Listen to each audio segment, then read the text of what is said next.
Since March the 18th, Russian military sources have been reporting Ukrainian ground attacks in Belgorod Oblast, claiming that Ukrainian units are attempting to breach defenses along the Russian border in the Krasnoyaruski district, which borders the Kursk region. According to Euromaidan press media outlet, Ukrainian forces recently withdrew from most of the Sudza district in Kursk, which they had held since August 2024, though they still control some border areas of Russian territory. In response, Russian forces have occupied a small section of Ukrainian territory near the village of Novenke in Sumy Oblast, with intense fighting continuing as Russian forces advance. Ukrainian officials have been reluctant to comment on the Belgorod operation. Andriy Kovalenko, head of the Center for Countering Disinformation, initially dismissed reports as Russian fabrications. They made it up. They won. This often happens with Russians, he wrote on Telegram.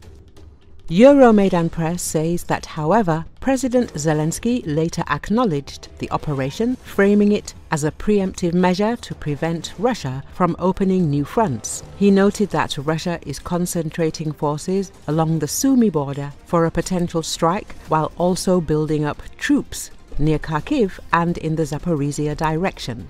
Euromaidan press recalls on the 18th of March, Russia's defense ministry officially announced that Ukraine attempted to infiltrate troops into the western Belgorod Oblast, targeting the Demidovka and Prilesy settlements. Moscow claimed that the operation was aimed at creating a negative backdrop for the US-Russia presidential phone call and discrediting Donald Trump's peace initiatives. Russian officials asserted that Ukrainian forces made 5 attempts to attack Belgorod on Tuesday, all of which were allegedly repelled.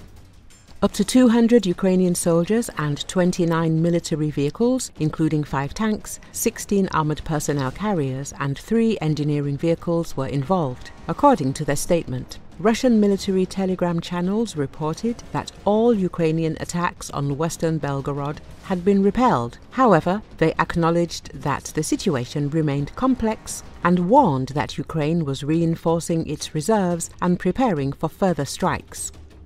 Belgorod Governor Vyacheslav Gladkov described the situation in Krasnoyaruski district as difficult, although he did not provide further details. By Wednesday, he announced that the district was closed to entry, with police checkpoints set up on all major roads. If you do not comply with this decision, you could die, the governor warned. Local telegram channels, Krasnaya Yaruga and Pepel, reported evacuations in some settlements. Governor Gladkov confirmed that authorities were conducting door-to-door visits to encourage residents to leave their homes temporarily. Defense analyst Yan Matviv reports that Ukraine's primary attack moved from Mariino in Sumy Oblast across the border toward Demidovka in Belgorod. Euromaidan press reports the Ukrainian forces used engineering equipment to push aside rows of concrete pyramids known as Dragon's Teeth and to clear a path through the minefield. They then planned to reach the paved road and enter Demidovka.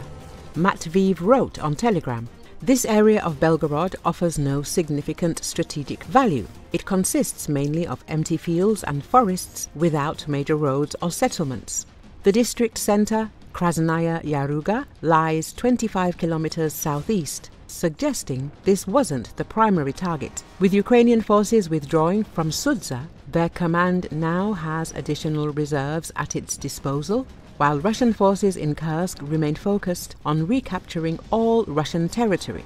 Oliver Carroll, a correspondent for The Economist, citing a source, reported that the operation had been planned for 3 weeks and Ukrainians had advanced even further.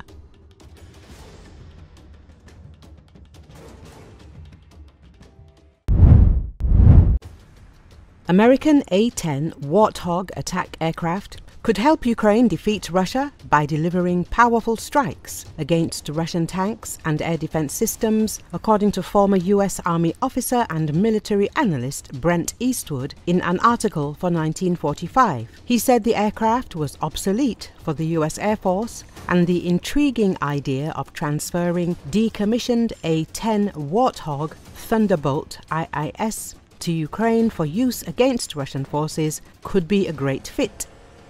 The A-10 could fly drones to attack Russian tanks and infantry fighting vehicles. The A-10 could also destroy enemy air defences and artillery installations, Eastwood said. The expert added that Ukrainian pilots will have to train hard to fly the A-10, but training pilots to fly the Warthog is not impossible. As with the F-16, it will take several months to train pilots and ground crews to use the A-10, the author added.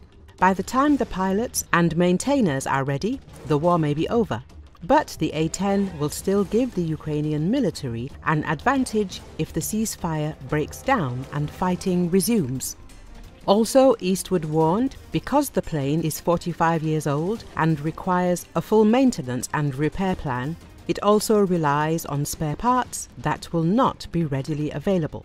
Vladimir Putin will be outraged by the appearance of A-10s in the theatre of military operations, and this could lead to an escalation of the conflict. However, Putin's tanks will be destroyed in large numbers, and his troops will have to flee from defensive positions if the powerful A-10s attack Russian targets. The expert expressed confidence. In his opinion, together with Ukrainian F-16s, A-10 aircraft could disable enemy air defense systems, and this could become a tactical way to solve the survivability problems. The A-10 Warthog can help Ukraine defeat Russia. It is time for Ukraine to win this war decisively. The A-10 Warthog can tip the scales in this bloodbath of a stalemate. Any type of aircraft that could provide that kind of firepower would be welcome on the battlefield. Time is running out, and Ukraine needs to gain more combat power to tip the scales. The A-10 can provide a big boost at the right time, Eastwood said. Recall that it was previously reported that the US Air Force decided to get rid of the A-10 Thunderbolt II attack aircraft and could transfer these aircraft to Ukraine. But as US Air Force Secretary Frank Kendall said, Ukraine has shown little interest. Even the United States itself does not share that view. I don't buy the idea that A-10 attack aircraft won't be effective on the battlefield in Ukraine, because this aircraft was literally designed to destroy Soviet and Russian armor. Yes, it's a little bit outdated, but so are ATACMS and HIMARS, said Luke Coffey, a senior fellow at the Hudson Institute.